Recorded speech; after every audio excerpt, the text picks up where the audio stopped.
আমাদের বিএনপির এখনকার ভারপ্রাপ্ত সভাপতি জনাব তারেক রহমান তার সম্বন্ধে অত্যন্ত অশ্লীল কুৎসিত কথাবার্তা বলে।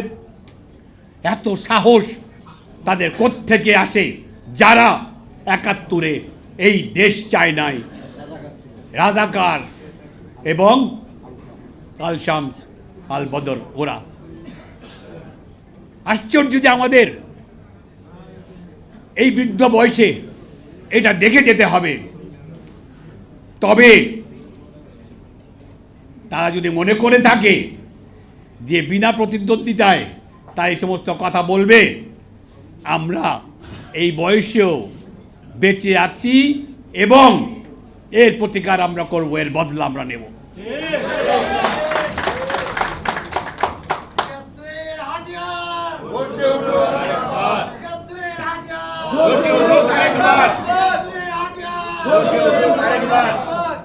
দেখেন, জামাত যদি আমাদের কথাগুলা কালকে প্রেসে রিটেন ইয়েতে দেবে না, খালি প্রধান অতিথির কথাটাই দেয়, কিন্তু জামাতের বিরুদ্ধে আমাদের অনেক সোচ্চার হতে হবে।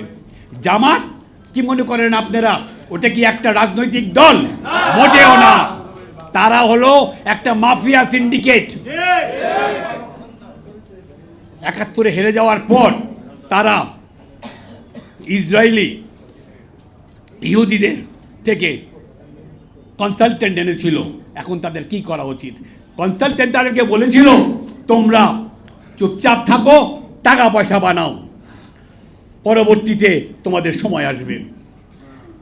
তারা ইসলামী ব্যাংক আর এই সমস্ত ওই হেলথ ডায়াগনস্টিক সেন্টার এই জাতীয় ব্যবসা করে এবং এতে টাকা কামায়।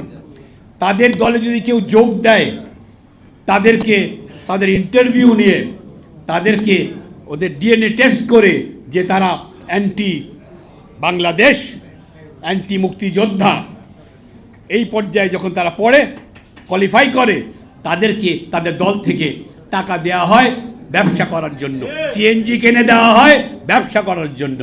তারপরে ওরা এই টাকাগুলি একটা পার্সেন্টেজ তাদের দলকে ফেরত দেয়।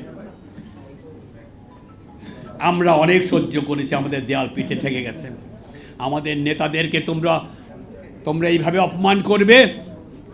ওরা কিন্তু আজ পর্যন্ত ওদের ৭১-এর কর্মকাণ্ডের জন্য কোনো বিচার করা হয় নাই খুব একটা। শেখ হাসিনা যেটা করেছে সেটা আওয়ামী লীগ বেসড একটা জিনিস করেছে। আপামর ৭১-এ তাদেরকে কাঠগড়ায় দাঁড় করাতে হবে। তাদের সিটিজেনশিপ, বাংলা কি নাগরিকত্ব নিয়ে নিতে হবে। তাদেরকে আমরা এই দেশে খালি থাকতে দেব, কিন্তু তারা পরবর্তীতে কোনো রাজনীতি করতে পারবে না। এই জায়গায় তাদেরকে নিয়ে যেতে হবে।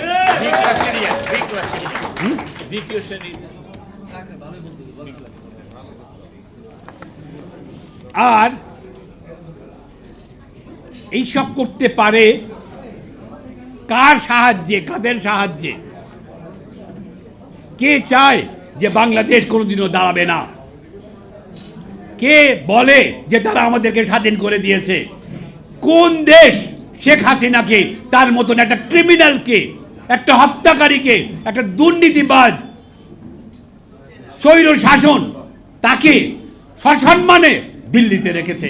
তারা অফিস খুলছে এবং তাদের গুন্ডা পান্ডা হেলমেট বাহিনী নিয়ে ওখানে বসবাস করছে, যে এইখানে কোনো একটা পরিস্থিতি তৈরি হলেই তারা লাফ দিয়ে, ওই যে বলে না, টপ করে চলে আসবে। ভারত কোনোদিনও আমাদের ভালো চায় নাই। ভারত আমাদের কোনোদিনও ভালো চাইবে না। এই রয়ের মাধ্যমে তারা তাদের কর্মকাণ্ড আগের থেকে চালিয়ে এসছে এবং এখনো করছে, ভবিষ্যতেও করবে।